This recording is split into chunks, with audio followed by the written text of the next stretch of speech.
Sir बहुत एक सुंदर विज्ञान है स्वर विज्ञान। मैं चाहूंगा आप ऑडियंस को ये आम भाषा में बताएं, क्या है एग्जैक्टली स्वर विज्ञान।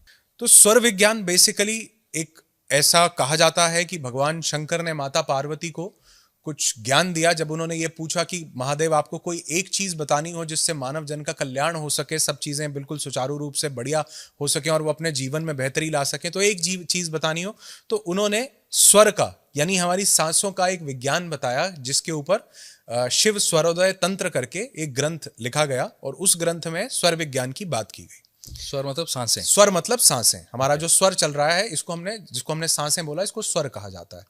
तो ये जो हमारा स्वर है ये हमारे शरीर में लगभग 3 अलग चैनल से प्रवाहित हो रहा है। हमारे शरीर में जो चैनल्स हैं ये 72,000 हैं, जिनको हमने नाड़ियां बोला। चाइनीज मेडिसिन इनको मेरिडियंस बोलता है। ओके, और इसी पर उनकी साइंस बेस्ड है, जिसको उन्होंने एक्यूप्रेशर और एक्यूपंक्चर बोला है।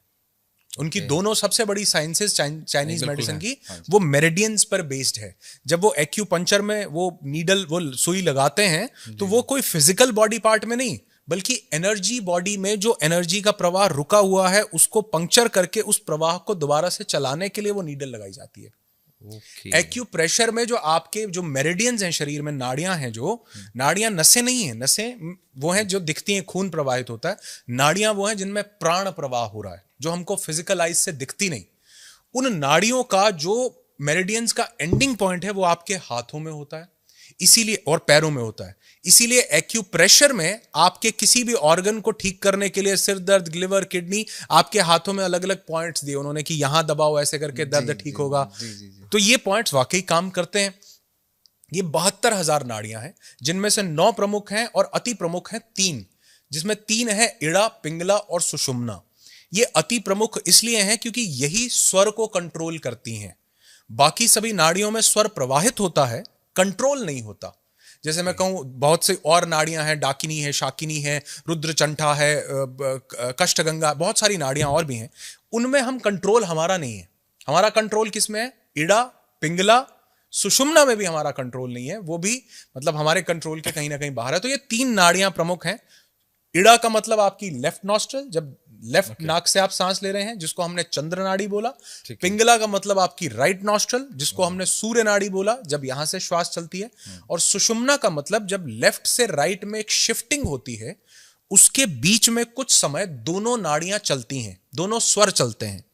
वो दोनों स्वर जब चलते हैं उसको हम सुषुम्ना बोलते हैं। लेफ्ट से राइट में जब शिफ्ट होगा तभी, जब लेफ्ट से राइट और राइट से लेफ्ट दोनों जब भी शिफ्टिंग करेंगी, एक ये देखिए बीच में हमारे नोस्ट्रल के बीच में जब ये दोनों एक लेफ्ट नाड़ी चलने का मतलब क्या है कि हमारी ज्यादा सांसें लेफ्ट नॉस्ट्रल से भारी ज्यादा आ रही हैं। कई लोग मुझे बोलते हैं सर मेरी तो दोनों चलती रहती है। मैंने कहा आपने उसको जानने की प्रक्रिया को अच्छे से समझा नहीं है। ये हो सकता है कि 1 से 60%, 1 से 40 आ रही हो तो आपको लग रहा है कि दोनों चल रही हैं, लेकिन असल में जिससे 60 आ रही है मूल रूप से नाड़ी वो चल रही है। तो जब 60 से धीरे धीरे धीरे धीरे, इसका एक समय है 45 मिनट से लेकर 40 मिनट से लेकर 1 घंटे तक के बीच में ये शिफ्ट होगी एक हेल्दी व्यक्ति की। लेफ्ट से राइट, राइट से लेफ्ट। आप कभी भी नोटिस, जैसे अभी भी आप नोटिस करो, ये ए बना के दोनों नाक पे, मेरी वाली चल रही है राइट, आपकी राइट है, मेरी भी राइट है। तो जब हमारी राइट नॉस्ट्रल चल रही है, इसका मतलब सूर्य नाड़ी चल रही है। 45 से 50 मिनट 1 घंटे में मैंने अक्सर अपना नोट किया है कि मेरी 45 से 50 मिनट्स में शिफ्ट हो जाती है। तो 45 से 50 मिनट बाद ये जब उधर जाएगी तो सांस जो यहां से 70%, अभी मेरी तो लगभग 90% चल रही है, तो ये धीरे धीरे 80 होगी, 70, 60, 50। जब ये 50 होगी तो बाकी 50 कहां है? इधर। ये हो गया सुषुम्ना नाड़ी आपकी एक्टिव होगी। सुषुम्ना का मतलब अलग से कोई नाड़ी नहीं है। सुषुम्ना का मतलब कि आपके प्राणों का प्रवाह दोनों नॉस्ट्रल से बैलेंस में चल रहा है, मध्य में चल रहा है। यहां से राइट में चल रहा है, यहां से लेफ्ट में चल रहा है, बीच में आकर मध्य में चल रहा है।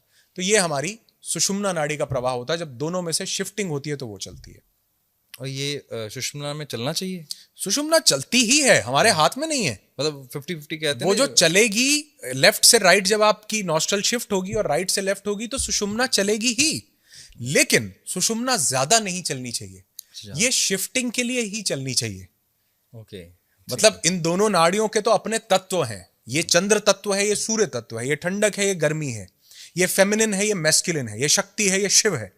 ये बैलेंस दोनों का एक एक करके चलता रहेगा जीवन में, ठंडक गर्मी दोनों बराबर, है ना, तेज कम तेज बराबर, शिव पार्वती बराबर, मैस्कुलिन फेमिनिन बराबर, ये बैलेंस है। लेकिन ये हमारे हाथ में नहीं है, ये तो जब दोनों का शिफ्टिंग का प्रोसेस होगा तो ये चलेगी। अगर ये ज्यादा चल रही है, इसका मतलब है कि ये दोनों नाड़ियां एक साथ चलनी नहीं चाहिए, शिफ्ट होते हुए चलें तो अच्छा है। अगर ये ज्यादा देर तक चलती है तो इसका मतलब होता है कि कुछ ऐसा अनवांटेड जो लाइफ में नहीं होना चाहिए वो शायद होना चाह रहा है। तो इसलिए कहा जाता है जब ये सेंटर में मध्य में प्रवाह कर रही है और आपने 4-6 महीने में जान लिया कि अब आपको पता है कि कब लेफ्ट चलती है, कब राइट चलती है और कब दोनों चलती हैं, तो जब सुषुम्ना चले तो आपको केवल ध्यान या मेडिटेशन करना चाहिए, क्योंकि ये ऐसा समय है जब आपके माइंड को रिलैक्सेशन, शांति, बिल्कुल पीस का भाव होना चाहिए। नहीं तो कोई भी एक छोटी सी चीज आपको ट्रिगर कर देगी।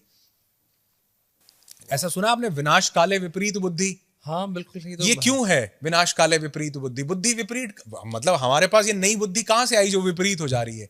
ये इसलिए हो जा रही है कि कुछ कार्य लेफ्ट नॉस्ट्रल के थे, कुछ राइट के थे। जब हमने उनको सुषुम्ना में करना शुरू किया तो बुद्धि हमारी हमारी वो जो परम सत्ता के साथ अलाइन होनी चाहिए थी, हमने उसको सांसारिक गतिविधि में इन्वॉल्व किया, इसलिए वो हम उस डिसीजन को सही से नहीं ले पाते।